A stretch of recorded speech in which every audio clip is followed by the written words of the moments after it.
네, 가족 여러분 반갑습니다. 음, 6월 8일 월요일입니다. 제가 6월 1일 날 유튜브에 영상이 올라가고 오늘 이제 6월은 두 번째 올라가는 걸 텐데 6월 첫 번째 그 이제 방송 때 어, 좀 그때 되게 시장이 이제 좋았거든요. 많이 좋았죠, 그때. 그때는 분위기는 제가 이렇게 저도 이렇게 시장 분위기 보려고 유튜브를 이렇게 썸네일 같은 것들도 좀 보고 하는데 그때는 뭐 거의 뭐 많은 코앞이었기 때문에 네, 만 정도를 다들 얘기하고 뭐 이럴 때였던 것 같은데 사실은 만 코앞에서 우리가 이렇게 좀 물러서게 되었습니다. 어, 요날 제가 방송을 했었고 이다음 날 고점 찍고 좀 내려왔죠. 일단 얼마만큼 조정을 좀 받았나라고 본다면 일단은 요날 인제 종가 기준으로 해서 아니다. 요날로 할까요? 종가 기준으로 해서는 한 지금 13% 정도 빠져 있는 상황입니다. 아마 주말간에 여러 가지 뉴스를 접하시면서 좀 많이 공포에 휩싸였을 것 같은데 일단은 제가 생각하는 그러니까 저는 6월 1일 날도 제가 뭐 사실은 고백하고 싶은 게 하나 있어요. 네. 사실 저 좀 솔직한 편이잖아요. 제가 주변 지인들한테는 이런 얘기를 좀 드리긴 했는데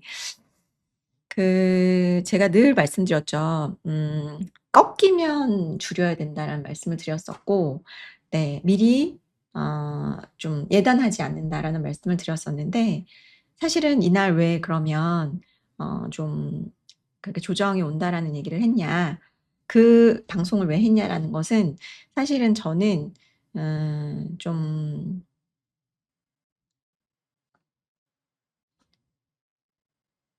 뭐라고 해야 될까요? 비겁한 선택을 한 거죠. 비겁한 선택을 한 겁니다. 네. 가족 여러분께도 말씀드렸잖아요. 네.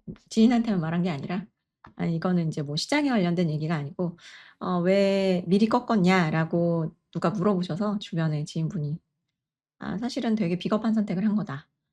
왜냐하면 제가 맨날 말씀드렸잖아요. "우리 가족 여러분 고점 대비해서 20-30% 그러니까 10% 20%는 항상 '내 돈이 아니다.'라고 생각해라."라고 말씀은 드렸지만 그게 정말 쉽지 않거든요.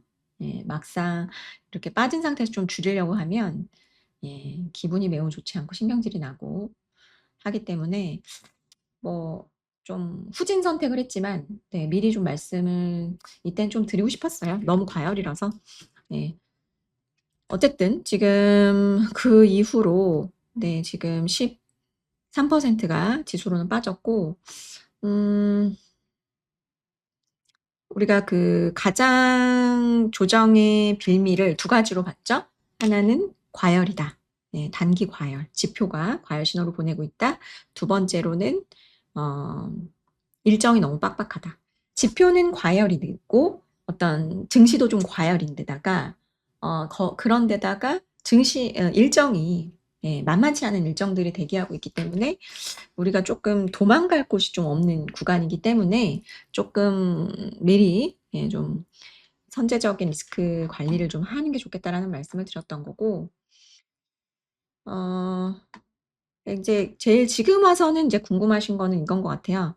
그러면 이게 좀 조정이 왔는데 기회냐 아니면 도망가야 되는 조정이냐 둘 중에 하나잖아요 사실은. 저도 굉장히 이 부분에 있어서 고민이 많습니다. 예. 저도 답을 갖고 있지 않기 때문에. 그래서 오늘 여러 가지 자료를 저도 준비를 했고 그 자료들을 보면서 우리 가족 여러분과 함께 고민을 해 보는 시간을 갖도록 하겠습니다. 자 일단 우리 장 시작하자마자 뭐 그 지수 8% 이상 빠지면서 네 어 이제 뭐죠? 서킷 브레이커인가요? 그거보다 더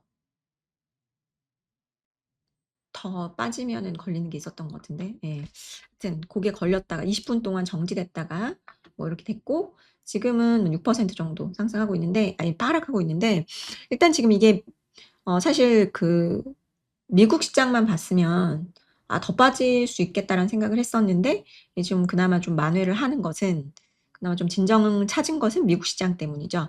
지금 마이크론 같은 경우가 시간외에서 4% 정도 반등을 주고 있는 상황이고요.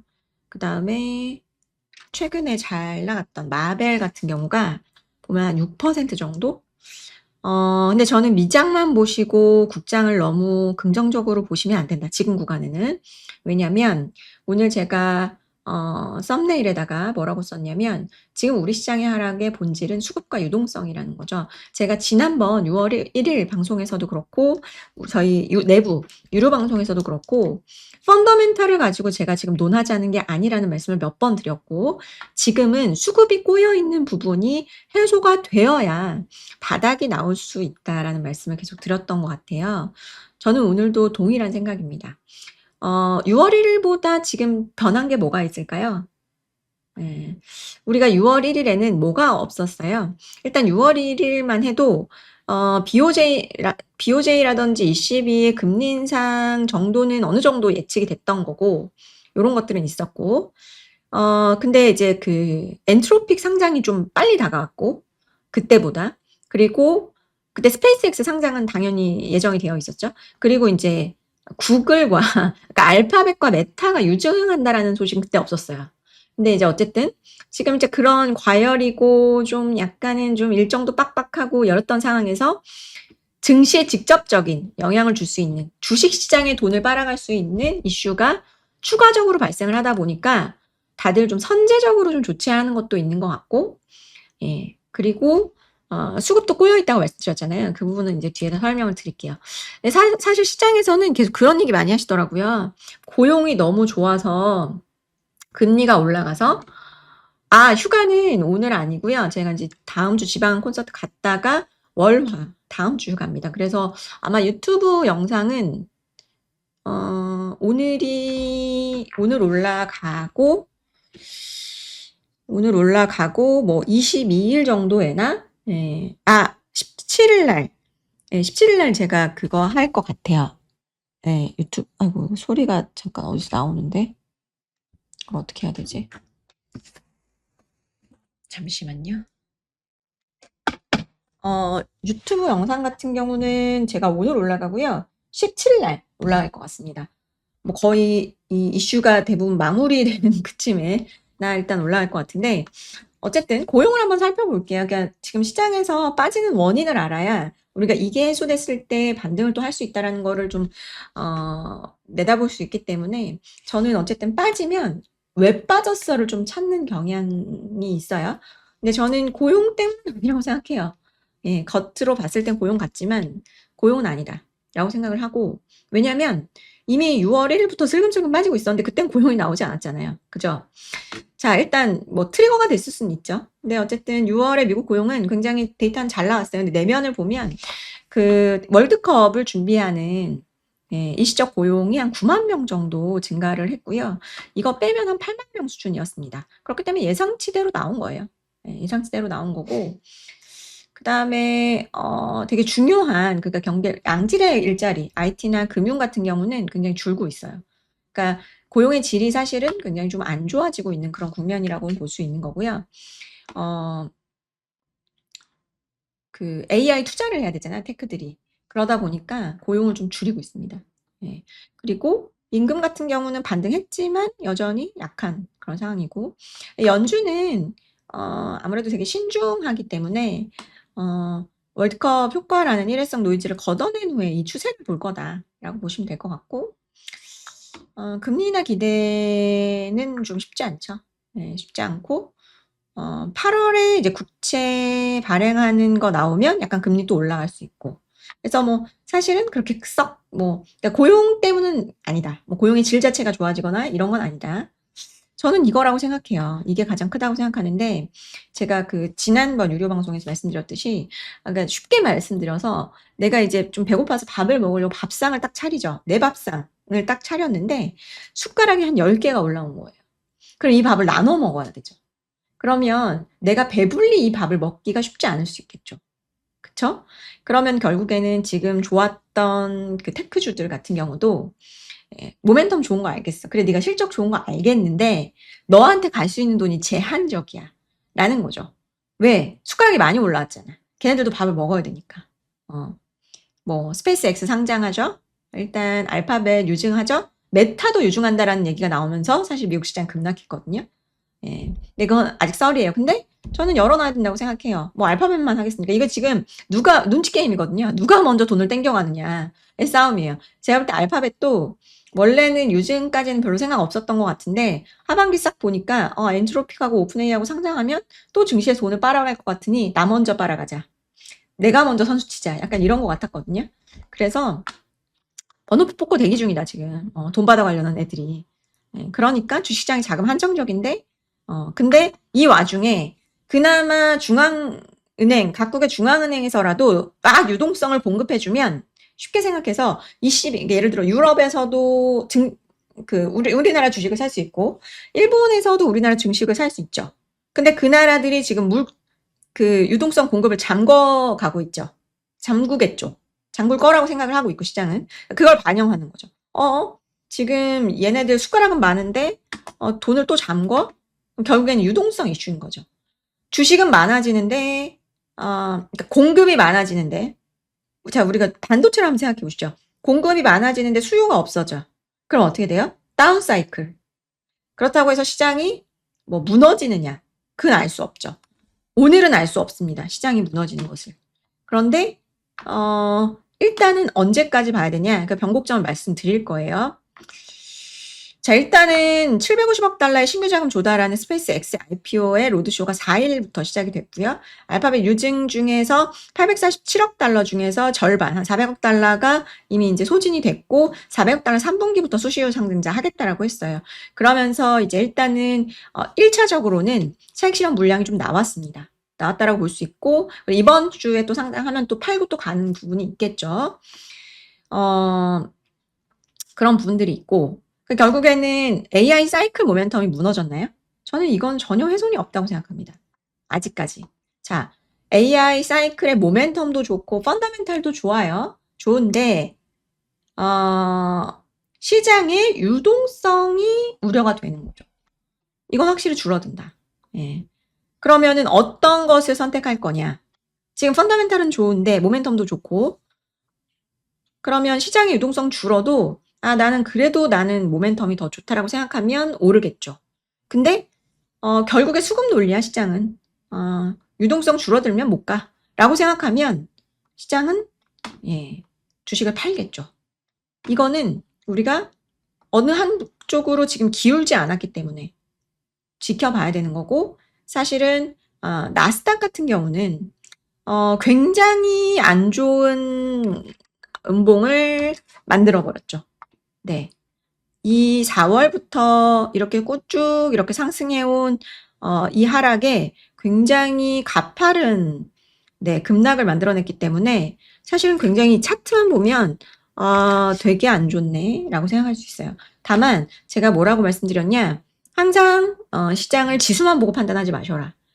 왜? 지금은 주도주가 있는 시장이기 때문에 주도주를 보고 판단해라. 그거를 이제 제가 정리를 해 왔고요.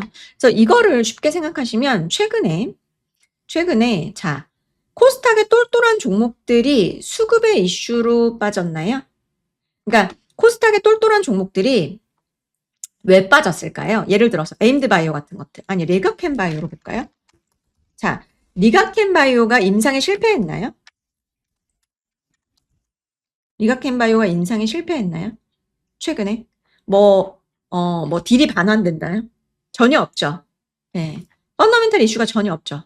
근데 네, 고점 대비해서 얼마나 빠졌죠? 그러니까 수급의 논리가 이런 거라는 걸 말씀드리려고 제가 그러는 거예요. 쉽게 그냥 생각해서 최근 들어서 5월 12일부터 이 친구가 40%가 빠졌는데 펀더멘탈에게는 전혀 문제가 없다. 펀더멘탈은 전혀 문제가 없다. 근데 뭐가 문제예요? 우리나라에서 탑2만 샀죠. 전자 닉스만 샀잖아요. 걔네들을 살려고 리가캠을 팔고 간 거죠. 네. 근데 우리나라는 근데 제가 말씀드렸지만 요 삼성전자 하이닉스만 얘네들에게서 장을 빨아갔다. 근데 이 위에 뭐가 생겼어요? 또 돈을 빨아가는 주체가 생겼죠. 또 돈을 빨아가는 주체가 생긴 거죠. 네. 근데 멀리 보시죠. 단기로는 얘네들이 스페이스X 상장이나 알파벳 유상증자가 결국에는 이 전닉에서 차익 실현해서 그쪽으로 가죠. 근데 그러면 저 친구들한테 돈이 갔을 때 얘네들이 뭘 할까요? 얘네들은 결국에 반도체에 투자하겠죠. 데이터 센터를 지으려고 하니까. 네. 그럼 궁극으로 멀리 보면 이 몰아가는 자금, 이 지금 쏠리는 자금은 결국에는 반도체로 갈 겁니다. 전닉에게만 가진 않겠죠. 다른 CPU에도 갈 거고, 마이크론에도 갈 거고, 가겠죠. 근데 어쨌든 지금 당장은 돈을 빨아들이는 주체가 먹이사슬에서 최상위가 삼성전자, SK하이닉스가 아니라 네, 여러 기업이 생겼다는 거죠. 여러 기업이. 네, 여러 기업이. 그러면 결국에는 리가캠처럼 수급을 빼앗기는 쪽이 지금 삼성전자나 SK하이닉스가 되고 있다. 이게 멈춰야 되겠죠. 이게 멈춰야 펀더멘탈도 볼 거고 모멘텀도 보겠죠. 그죠? 이해되시죠? 가족 여러분? 여기까지 이해하시면 거의 다 왔습니다. 그래서 제가 일정을 말씀드렸죠. 자, 이번에는 하락을 하더라도 기간이 있기 때문에 그 기간 동안 최소 6월 18일까지는 조심하셔야 된다. 최소. 근데 제가 볼 때는 6월 18일보다는 조금 더 조심하실 필요가 있을 것 같아요. 왜? 선물 옵션 만기가 있어요. 네. 자, 한국 같은 경우는 이번 주. 그래서 제가 한국 같은 경우는 지난주에 조심하셔야 되고, 이번 주부터는 미국 시장 조심하셔야 된다는 말씀을 드렸던 게 요거 때문이고, 요 일정들 때문입니다. 특히나 이제 빡빡하죠. 고용 때문에 이렇게 좀 흔들렸다고 하는데, 이번 주 수요일은 CPI 발표 있고요. 목요일은 ECB, 통화정책 결정 있습니다. 일단 제가 말씀 미리 드렸죠. 6월 1일 날인가? ECB랑 BOJ는 인상할 것 같다. 7월은 우리나라 인상할 것 같다. 전체적인 나라들이 대부분 이 유동성을 수도꼭지를 잠그고 있어요. 잠그고 있는 거고. 자, 일단 그 다음에 12일 나스닥 상장 본격적으로 지금 하죠. 이제 18일 FOMC 점도표 좀 매파적으로 나올 거라고 말씀드렸죠. 그래서 이런 부분들이 있는데 이 중간에 또 뭐가 있냐? 6월 11일 이번 주 목요일. 그래서 저는 오늘 SK하이닉스가 지금 그래도 잘 버텨주고 있어요. 4%로 버텨주고 있는데 최소한 SK하이닉스 기준으로 이번 주 목요일까지 보셔야 됩니다. 이번 주 목요일까지는 저는 조정받는다고 해서 저가 매수하는 건 조금 위험하다. 리스크가 있다. 변동성의 리스크가 있기 때문에 굳이 목요일 전에 저가 매수 들어가시는 거 별로 추천드리지 않는다. 변동성이 커질 수 있기 때문에. 네. 그래서 일단은 6월 11일 목요일 오후 3시 30분 장마감 시점에 동시 만기가 되고요. 그 다음에 미국이 내마녀의 날입니다. 미국 6월 20. 우리는 장 끝나죠. 금요일날 끝나고 20날 새벽 5시에 선물 옵션 동시 만기니까 그러니까 토요일 새벽 시장에 이제 반영이 되겠죠. 그래서 개인적으로는 저는 최소 6월 20날까지는 조금 보수적으로. 지금 이 시장에서 바닥에서 내가 뭔가를 살려고 하는 강박을 내려놓으셔야 된다는 거죠. 왜? 지금 제가 저번에 감마스키즈 이런 설명을 드렸었는데, 그러니까 결국에는 여러 가지 수급의 이슈들이 꼬이면서 이날까지는 좀 시장을 하단을 열어놓고 봐야 된다라고 저는 생각을 해요. 예단하지 말고 하단은 열어놓고 다만 수급에 의한 거기 때문에 이 수급의 폭풍 같은 수급이 진정이 된다면 이제는 시장은 펀더멘탈을 보겠죠. 펀더멘탈을 보는 시기는 저는 마이크론 실적 나오고 삼성전자 실적 나오는 고쯤이 되지 않을까라고 생각을 하는 거고요. 자, 일단 이전 조정에서 반영하지 않았던 새로운 변수 아까 제가 말씀드렸던 게 요겁니다. 예. 자, 지금 그 선물하고 옵션이 지금 문제인 건데, 자, 어떤 주식들을 많이 샀나요? 메모리를 많이 샀죠. 글로벌에서. 거의 집중적으로 샀기 때문에. 근데 여기가 특정 가격이 깨지면 어떤 사람이 이게 싸다, 비싸다를 파는 게, 이걸 보는 게 아니에요. 알고리즘이 기계적으로 매도를 쏟아내면서 하락을 부르는 구조입니다. 그렇기 때문에 지수가 하락하죠. 그럼 선물을 매도해야 돼요. 그럼 지수가 또 하락하고 레버리지 ETF에 또 그걸 반영해서 또 팔아야 됩니다.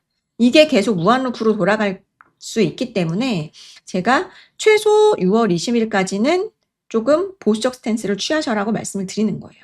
그러니까 이거를 우리가 쉽게 생각을 하면 어떤 거냐면, 자, 옵션 매도자의 손절 매도 상황이 뭐냐?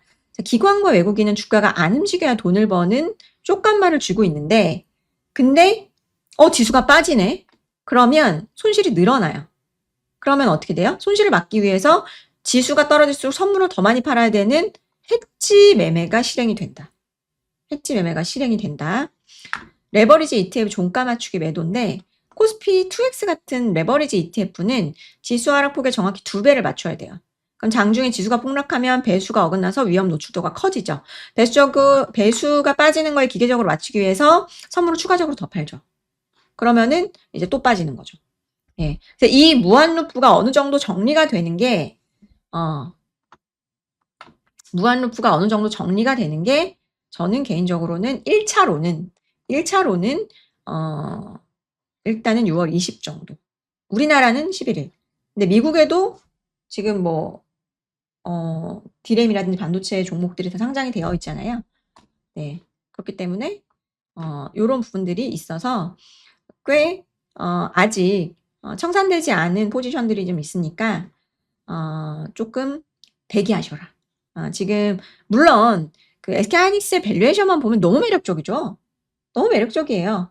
근데 아까 말씀드렸지만 지금 펀더멘탈의 이슈로 빠지는 게 아니다. 지금 펀더멘탈 이슈로 빠지는 게 아니라 수급적인 거. 그 다음에 누가 돈을 가져간다? 네. 이 먹이사슬에 상위 포식자가 생겼다니까. 얘네들이 없었는데 상위 포식자가 생겼어요. 그게 지금 달라진 거라고 말씀드렸죠. 예, 이게 달라진 거예요. 더 많이 생겼죠. 여기서. 메타도 한다고 지금 썰이 있고. 네, 그러니까 그런 지금 지난 6월 1일에 일부의 악재를 말씀드렸는데 거기서 더 안 좋아졌고 또 지난주 금요일에도 제가 마이크론이 10% 빠졌거든요. 그때는 사실 빠진 이유가 굉장히 좀 황당한 이유로 빠져서 오히려 황당한 이유로 빠지면 매수의 기회다라고 말씀을 드렸어요. 일부 들어가시는 거 괜찮을 것 같다. 근데 그 사이에 메타 유증에 대한 썰이 나오고 그리고 일단 증시가 급락을 했죠. 미국 증시가 잘 버티던 미국 증시가 급락했기 때문에 상황이 바뀌었죠. 그럼 여기서는 매수하지 말고 스탑, 대기. 여기서는 리스크 관리 추가적으로 더 들어가야 되는 타이밍인 거죠. 내가 공격적일 게 아니라 보수적으로 가야 되는 거죠. 뷰가 네. 그렇기 때문에 조심하셔야 된다. 자, 보통의 경우에는 우리가 경기 확장기라고 하는 구간에서는 뭐죠? 고점 대비해서 한 20% 정도가 빠지면 대부분 이 정도면 조정이 끝났다라고 합니다. 예, 근데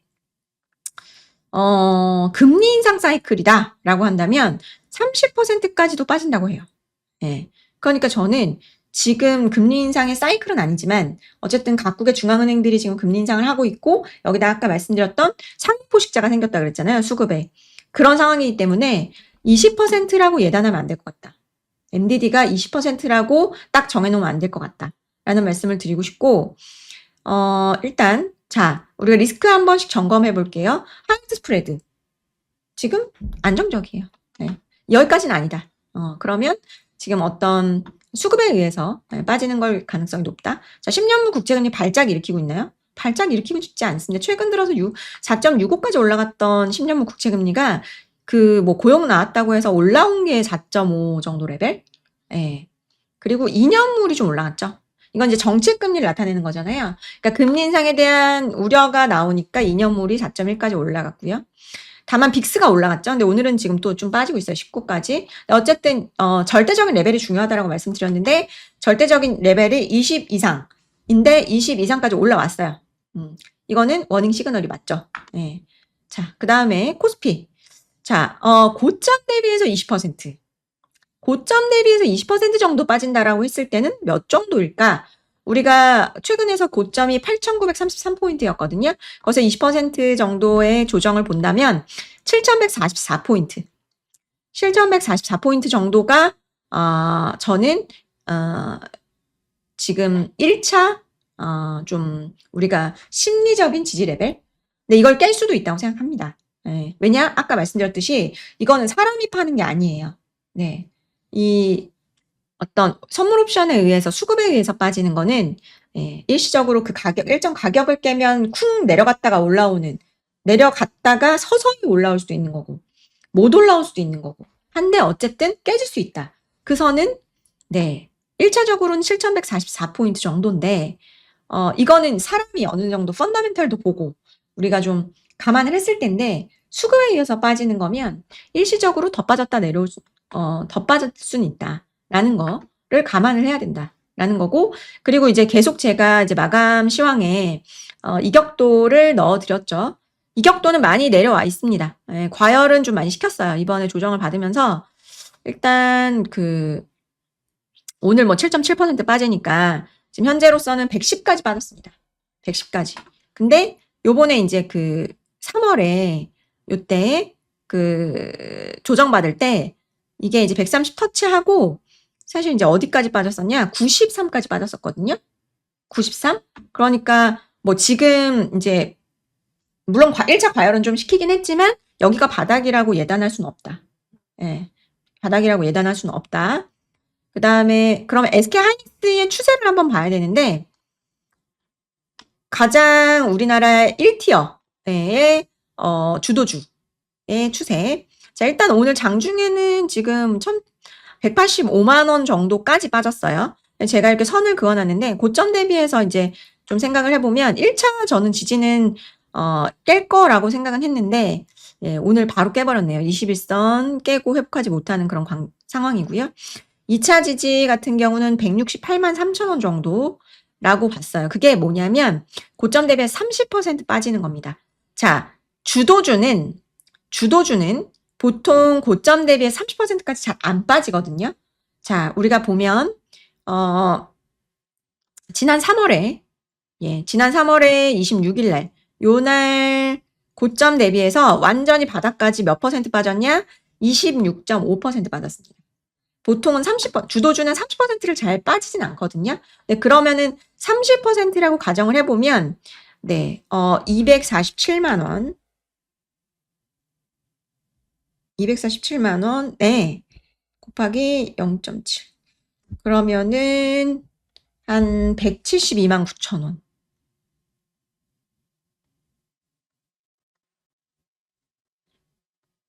요 정도 레벨이겠네요. 요 박스권의 하단 정도. 그래서 요번 5월에 금리 튀면서 빠졌던 하단, 요 정도까지는 일단은 열어놔야 된다. 요 정도까지는. 근데 여기를 만약에 추세를 깬다 라고 하면 조금 고민이 되죠. 이거를 완전히 한 사이클이 종료된 걸로 봐야 될까? 라고 하는 이제 그때부터는 좀 고민이 생길 수 있죠. 근데 지금 이렇게 빠지는 것까지는 SK하이닉스의 어떤 업사이클이 종료됐다라고 보기에는 쉽지 않다. 아직까지는. 그래서 저는 SK하이닉스를 그러니까 그런 거잖아요. 지금은 주식을 다 팔고 도망가야 돼. 아직까지는 그건 아니다. 아직까지는.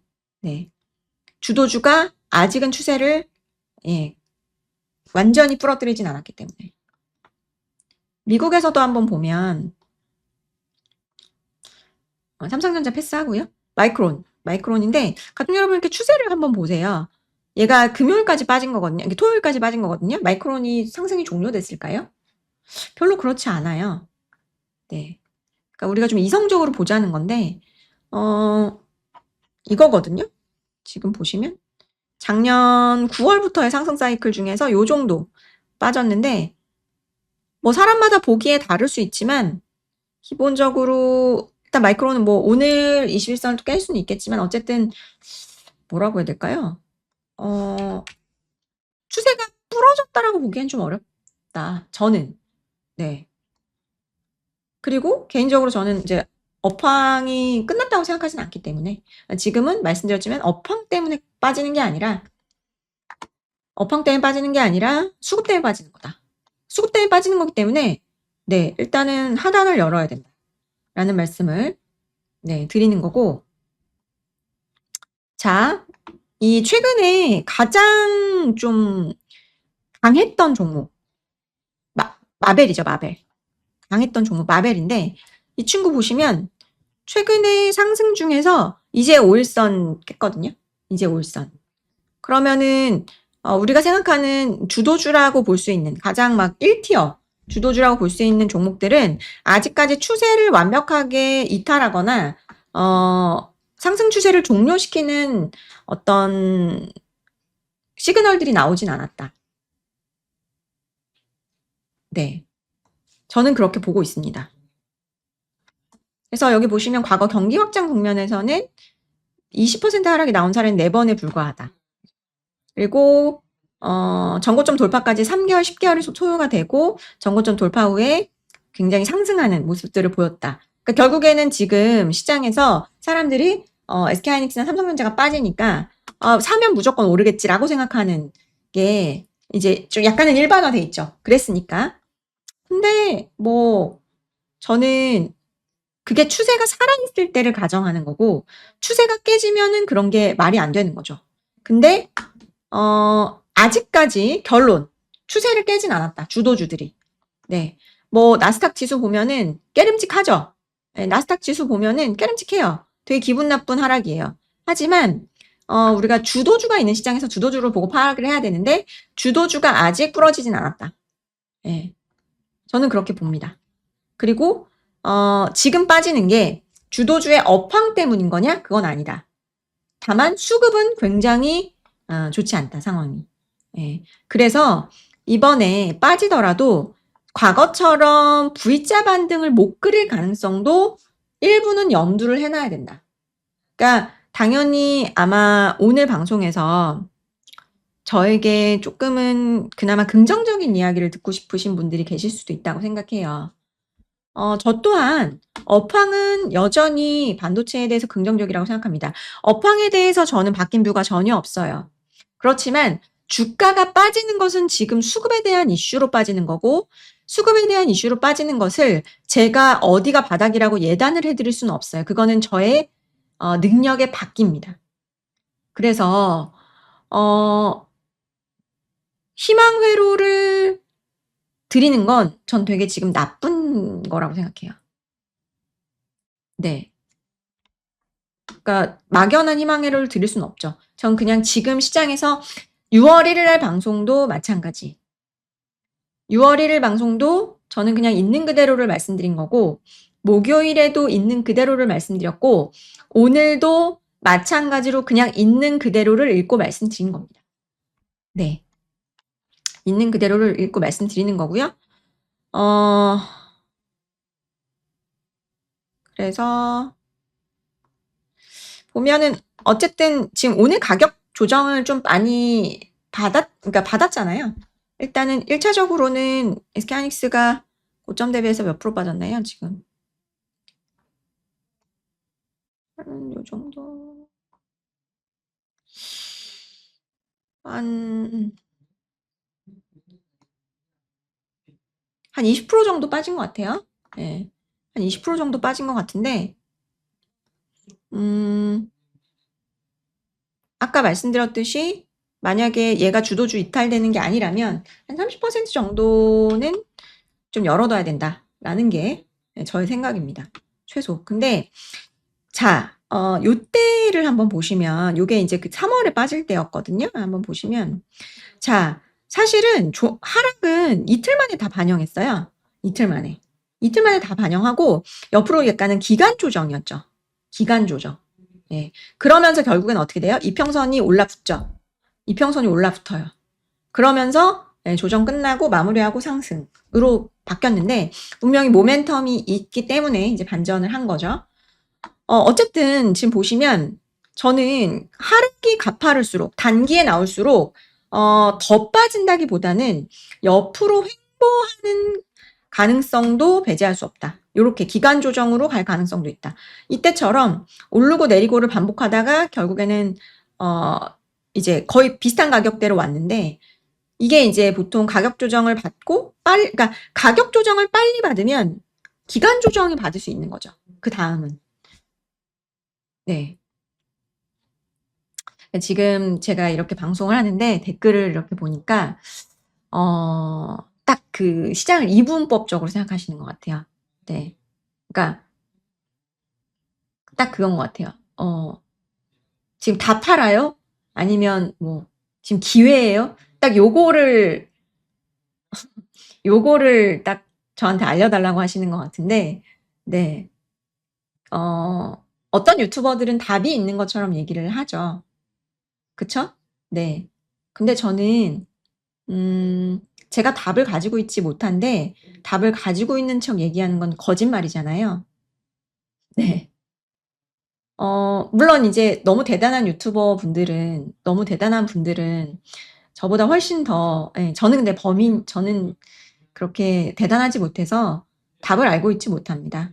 그냥 제가 생각하는 것만큼 예단하지 않고, 지금은 좀 더 지켜볼 구간이라고 말씀을 드리고 싶은 거고, 지금이 기회인지, 지금이 다 팔고 도망가야 되는 것인지, 저의 기준에서는 아직 결론을 내릴 단계가 아니라는 게 저의 답이에요.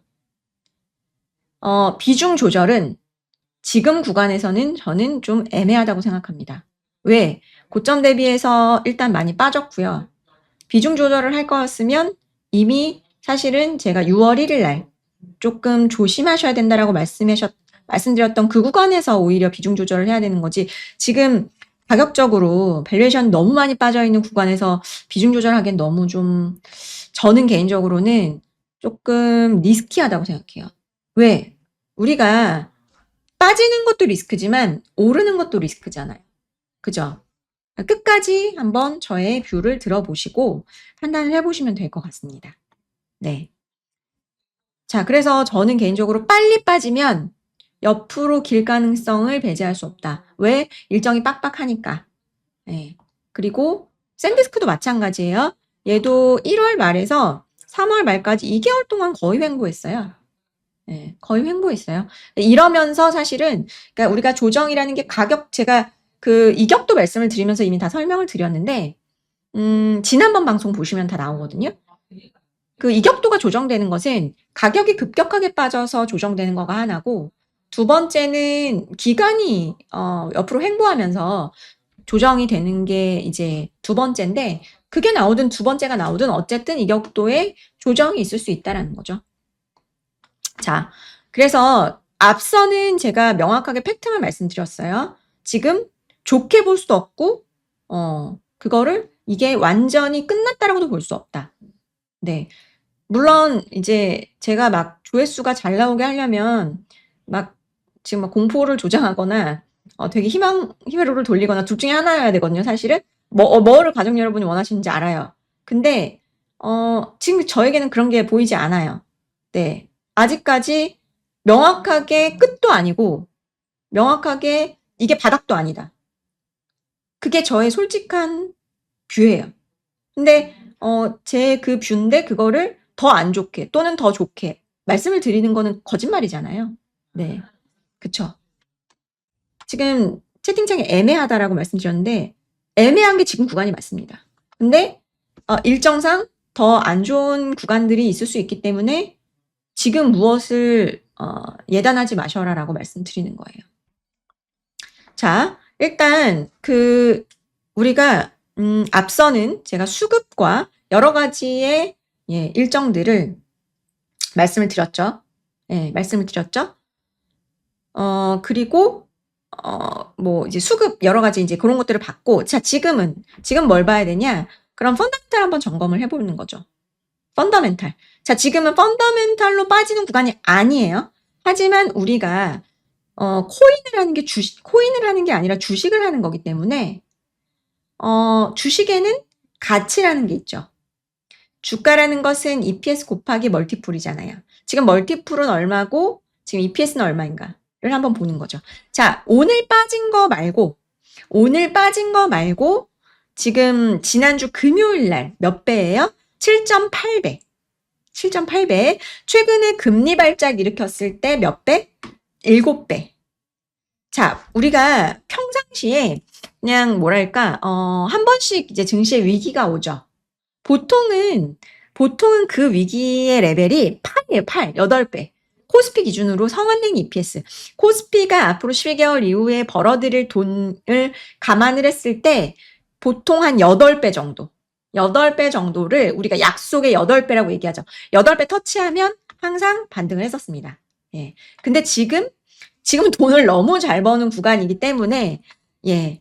7배까지 내려와 있죠. 근데 오늘 지금 또 빠졌잖아요. 오늘 지금 지수가 한 7% 정도 빠졌는데, 7% 정도 빠졌으니까 아마 이제 7배 초반까지도 내려오겠죠. 또 이 구간에도 EPS 추정치도 올라가니까. 그죠? 그러면 결국에는 정말 이 딥밸류라고 하는 낙바텀, 예, 거기까지 이제 내려가죠. 그러면, 그래서, 추가적으로 수급 때문에 하락할 수는 있다라고 말씀드렸죠. 네. 그건 열어놓으셔야 된다고 생각합니다, 저는. 근데 이 구간에서 밸류가 이렇게 싼데 이거를 다 던져야 될까? 그래서 제가 정답을 내릴 수가, 그러니까 어떤 한쪽 방향으로 답을 내리기가 쉽지 않다. 일단 좀 더 기다려보자. 왜? 추세도 아직 꺾인 것이 아니고, 밸류도 비싼 거 아니니까. 밸류 너무 싸다. 예. 그러면 저는 단기로는 수급 이슈 때문에 빠져서 내 마음이 굉장히 괴롭겠죠. 가지고 계신 분들은. 근데 주식은 그 괴로움을 어느 정도 견뎌야 그 고통을 수익으로 바꿔줍니다. 네. 최근에, 제 주변에 계신 분들도 SK 하이닉스를 사시는 게 굉장히 즐거워 하시더라고요. 그러니까 주식을 사는 건 원래 좀 어려워야 되거든요. 예, 그리고 주식을 하는 건 조금 고통스러워야 합니다. 네. 저는 그렇게 생각해요. 저는 되게 고통스럽거든요, 주식을 하는 게. 그래서 사실 이 일을 좀, 많이 내려놓으려고 했던 적도 많고, 너무 괴로워서. 네.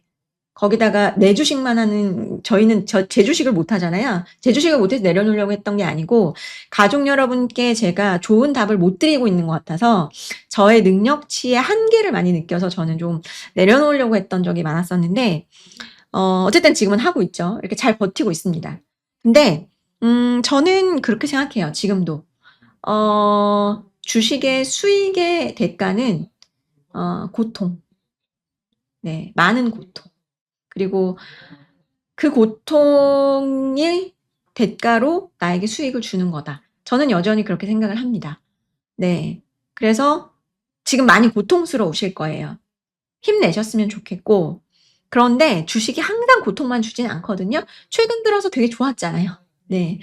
좋으면 계속 마냥 좋을 수는 없습니다. 제가 6월 1일 날 물극필반이라는 말씀 드렸죠. 네. 달도 차면 기운다. 뭐든 과하면, 네, 그 반대가 있다. 그래서 저는 SK 하이닉스가 오늘 또 빠졌죠. 또 빠졌으니까 더 싸졌죠. 아마 저는 이번 조정에서 4배까지도 내려올 수 있다고 봅니다. 4배까지도. 네. 지금 연간의 성장률이 굉장히 잘 나오고, 굉장히 지금 글로벌에서 메모리를 구하기가 상당히 쉽지 않고, 업황은 제가 뭐라고 말씀드렸죠? 업황은 팔 이유가 전혀 없다. 업황은 팔 이유가 전혀 없는데, 문제는 수급이다. 이 폭풍이 지나가야죠. 근데, 그러니까 저는 그렇게 생각해요.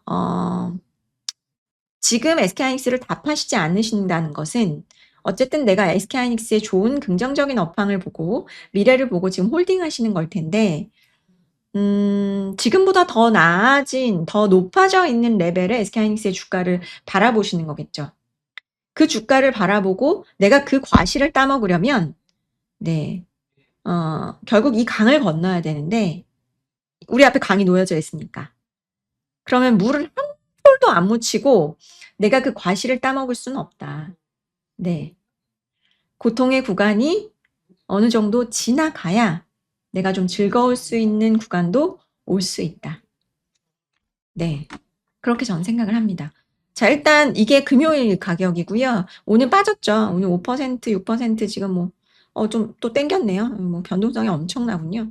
어쨌든 뭐 지금 5% 빠졌다고 가정을 하면 여기 또 내려올 거니까 5배 초반까지도 저는 좀 볼 수 있고, 뭐 이번에 수급 이슈 때문에 뭐 선물 옵션 만기 이런 때문에 좀 언더한다라고 본다면 뭐 5배도 충분히 깰 수 있는 그런 레벨까지 가니까 제가 이걸 보여드리는 이유는 밸류에이션이라는 게 없는 주식이면, 그러니까 되게 가치가 그러니까 뭐 되게 고밸류 주식이면 이걸 보여드릴 필요도 없어요.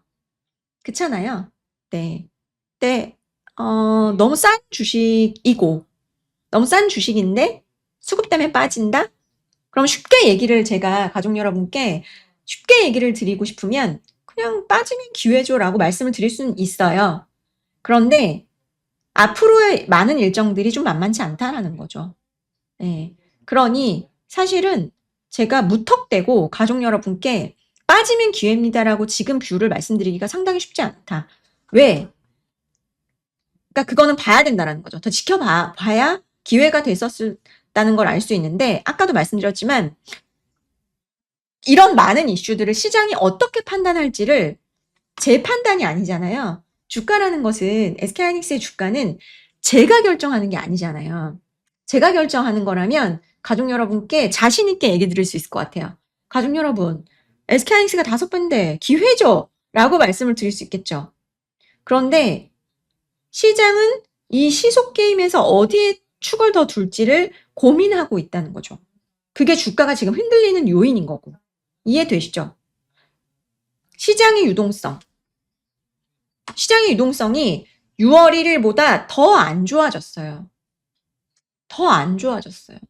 그리고 그것을 시장이 반응하고 있어요. 자, 왜 6월 1일 뭐하고 지금하고의 뷰가 달라졌냐? 시장이 움직였으니까. 자, 그나마 6월 1일에는 계속 올라가고 있었어요. 시장의 반응이 전혀 없었어요. 전혀 없었어요. 근데 어때요? 시장이 저 지금 유동성에 많은 이슈들이 생겼고 이러한 이슈들에 반응을 하고 있어요. 반응을. 어떻게? 안 좋게. 근데 그게 일부는 반영했다라고도 볼 수 있는 거고 더 반영할 게 있는지를 우리가 바라봐야 되는 거죠.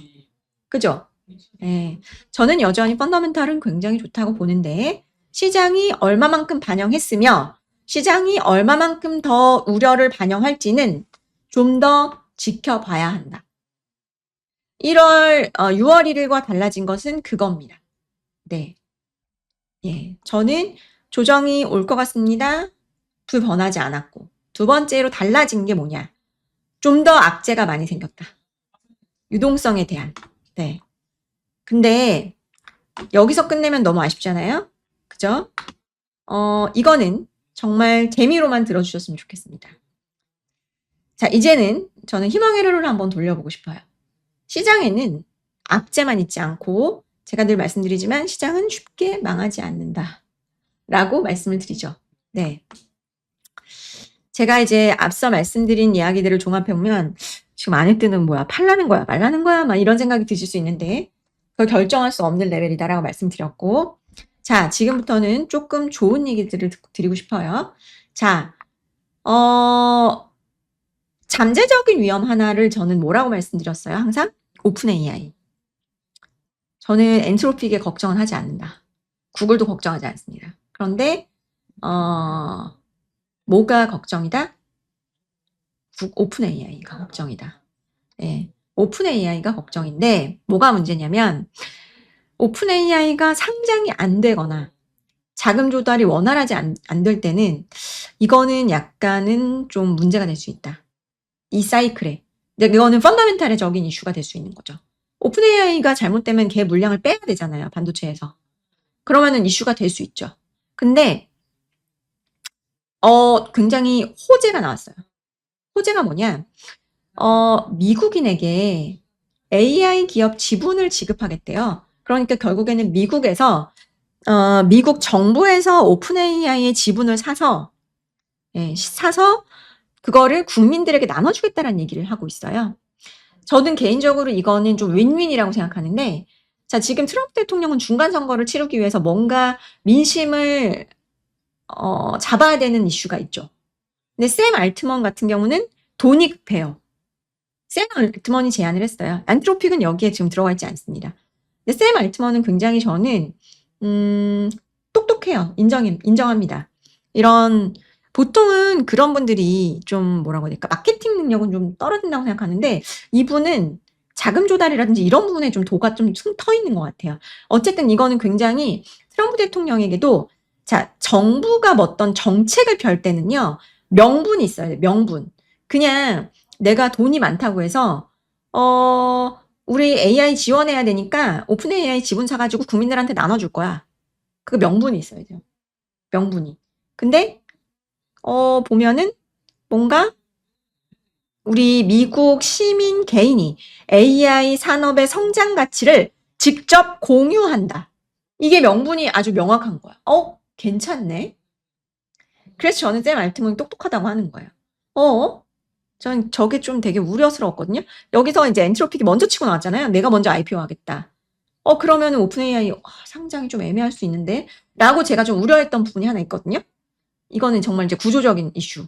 근데 여기서 샘 알트먼이 치고 나왔어. 그리고 이 트럼프 대통령도 나쁘지 않아. 나쁘지 않아.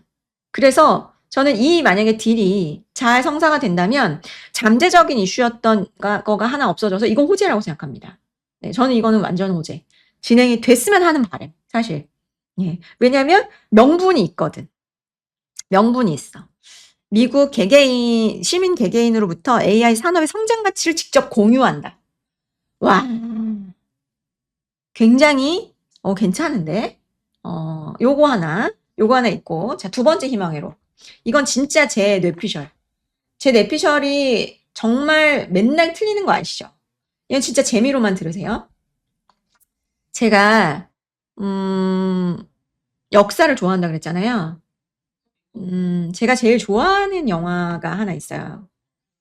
근데 제가 이거를 딱 보면서, 이분 봐라. 되게 재밌네. 라고 생각했는데, 이거는 이제 트럼프 대통령이 본인의 올해 8순이 80세 생일에 그 백악관 남쪽 잔디 마당에서 뭘 하냐? UFC. 근데 이제 도대체 백악관에서 왜 초대형 UFC를 해? 라고 생각하시겠지만 이거는 그 정치적 쇼잉입니다. 본인의 표심을 알고 트럼프 대통령은 그거예요. 이제 유튜버로 따지면 호불호가 갈리는. 그런데 불은 신경 안 써. 호만 신경 써. 나는 내 강력한 지지자들만 확보하면 돼. 그렇게 생각하시는 분이거든요. 근데 이 되게 재밌는 게 이 백악관 앞마당에다 지금 4,500석 규모로 이제 뭐 설치를 하는데 되게 재밌는 게요. 파이터들의 동선을 보면 더 재밌어요. 파이터들의 동선을 보면 그 오벌 오피스라 그래서 대통령 집무실을 통해서요. 이것도 생중계하겠죠. 대통령 집무실을 통해서 이 경기장으로 입장을 합니다. 네, 완전 쇼.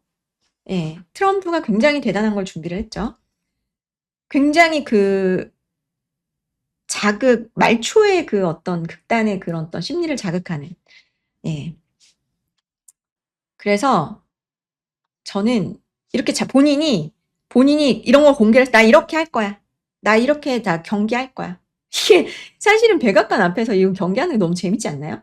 왜 UFC일까? 예.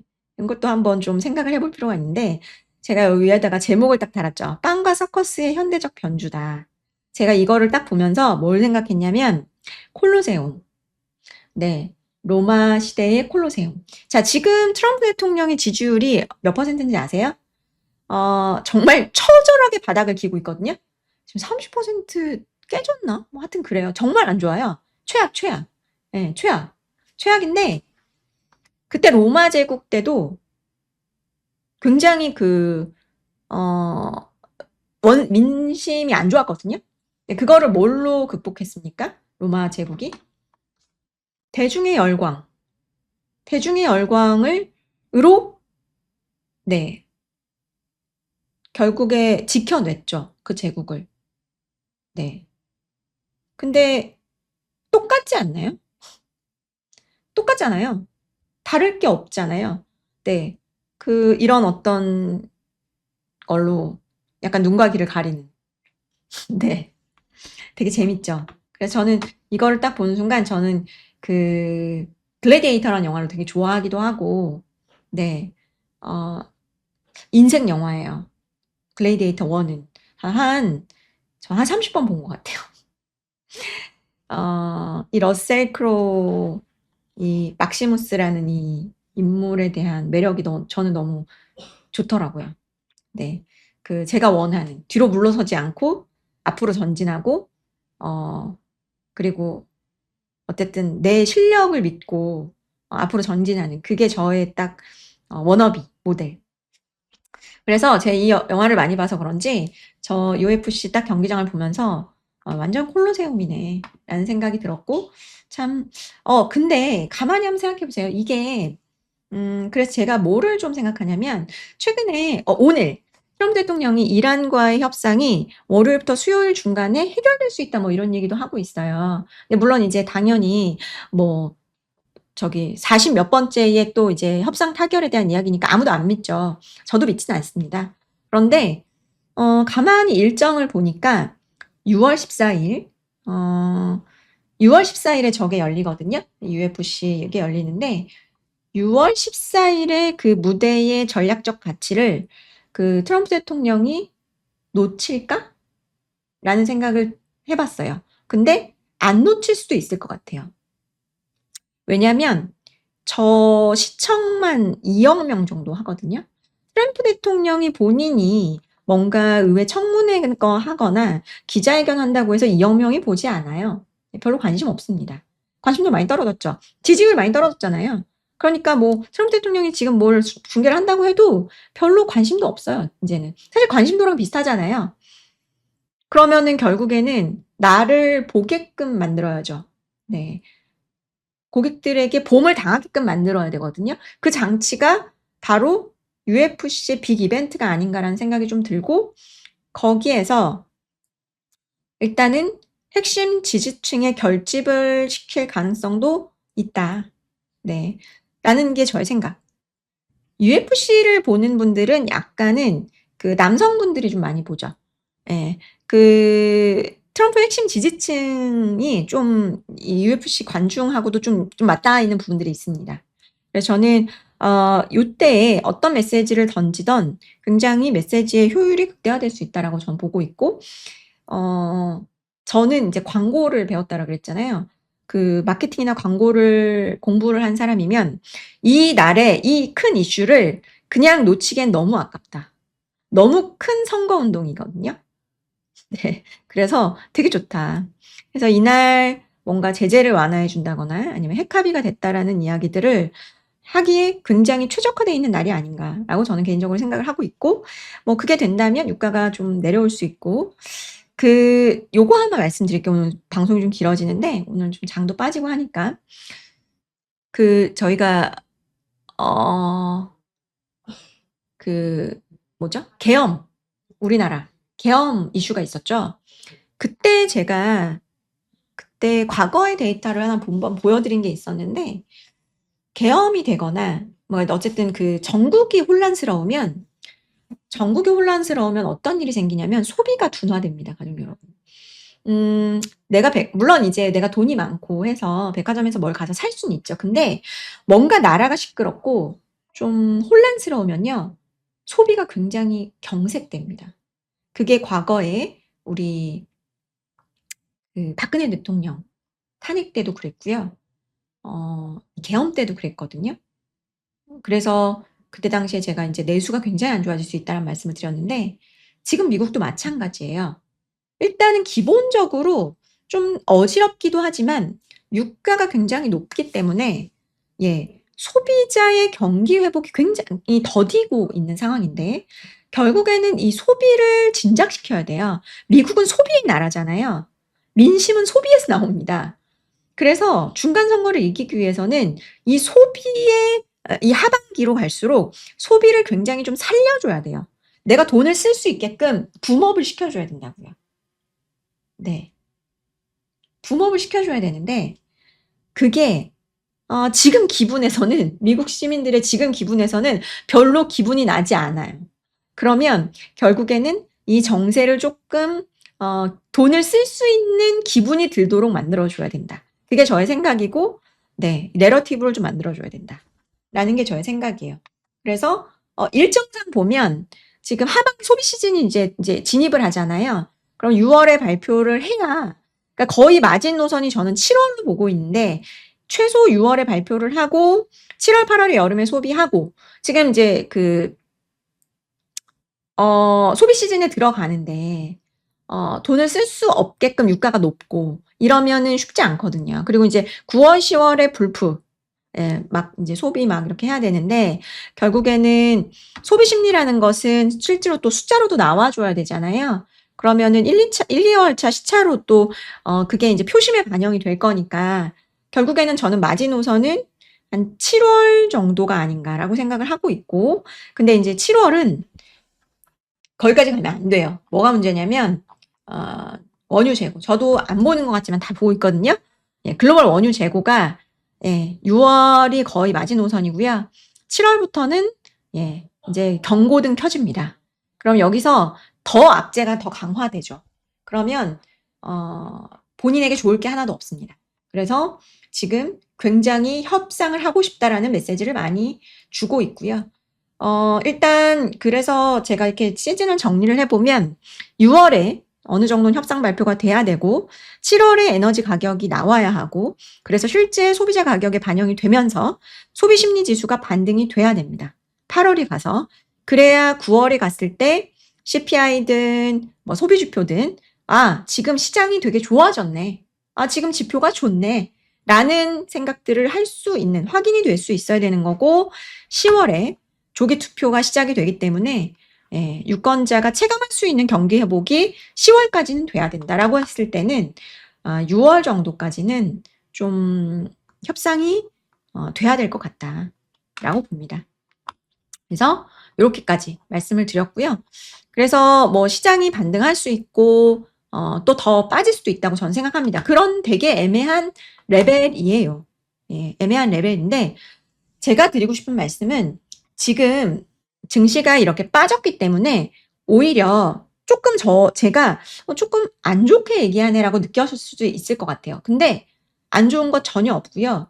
반도체에 여전히 긍정적인 뷰 그대로 가져갑니다. 하지만 단기적으로 수급 이슈에 의해서 주가가 빠질 수 있다라는 거예요. 우리가 생각했던 것보다 더 과하게. 그러니까 그거는 열어 놔야 된다는 거예요. 그러니까 그거를 열어 놓는 것과 '어 이거 왜 빠져? 좋다라 그랬는데.' 이러면서 당황하는 것과는 굉장히 다르거든요.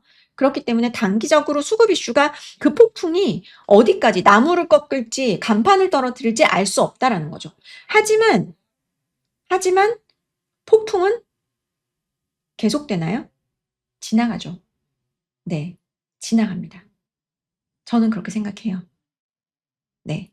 저한테 그래서 "너는 이 폭풍이 지나갈 거라고 생각해?" 라고 말씀을 하시면 네 저는 어 "폭풍이라고 생각하고 지나갈 수 있다고 생각합니다." 라고 말씀을 드릴 수 있을 것 같아요. 이거를 기다리셨죠. 그쵸? 솔직한 심정입니다. 하지만 지금은 많이 빠졌죠. 많이 빠졌다 반등하면 어떻게 보이냐면요. '야 끝났네. 반등 하락 끝났네. 이거 봐. SK하이닉스는 뭐 또 반등하잖아.' 라고 생각을 하실 거기 때문에 '아직 끝나지 않았다. 아직 끝나지 않았고 최소한 뭐다? 최소한 우리는 이번 주 목요일까지 이번 주 목요일까지는 조심하셔야 되고 수급적인 이슈. 미국 시장 기준으로는 다음 주 토요일까지는 조심하셔야 된다. 말씀을 드릴게요. 지금 여기서 멀리 보면 기회입니다. 쉽게 얘기할 수 있죠. 하지만 그 이야기가 가족 여러분을 단기간에 위험에 빠뜨릴 수도 있기 때문에 저는 그 이야기를 하지 않는 겁니다. 네. 제가 해야 되는 일은 맞추고 안 맞추고가 아니고요. 우리 가족 여러분을 조금이라도 위험에, 리스크에 노출되지 최소한 않도록 하게끔 하는 게 저의 롤이라고 저는 생각하거든요. 네. 그래서 저는 오늘 저의 롤에 충실했고, 우리 가족 여러분이 받아들이시는 것은 각자가 아마 생각하시기에 달려 있을 것 같아요. 아까 말씀드렸지만 시장의 우려보다 주도주는 잘 버텨내고 있다. 잘 버텨내고 있다. 하지만 이것을 너무 긍정적인 시그널로 받아들이기엔 너무 이르다. 그게 저의 결론입니다. 그리고 아까 말씀드렸던 저의 뇌피셜. 기다려볼 부분 하나. 사실은 이 많은 이슈들을 조금은 완화시킬 수 있는 것이 종전선언이죠. 네. 그게 언제 나올지 모르겠지만 트럼프의 시간은 계속 째깍째깍 가고 있고 최소 6월 말까지는 발표를 해야 안전하다. 그 정도 말씀을 드리고요. 오늘 제가 방송을 좀 길게 했던 이유는 시장이 빠지기도 하고 드리고 싶은 이야기가 또 많기도 했고 또 말씀드렸지만 제가 이제 이번 주 수요일 날 전국 세미나를 떠납니다. 그래서 뭐 외부든 내부든 방송이 다음 주 이제 17일 날 있기 때문에 마감 시황은 저희가 유료 방송에서 매일 남겨드릴 거예요. 가족 여러분께. 제가 가서라도 남겨드릴 건데 그래도 제가 보여드리면서 차트 막 이렇게 보여드리면서 하는 거랑 또 녹음으로만 이렇게 말씀드리는 거랑은 좀 다르니까요.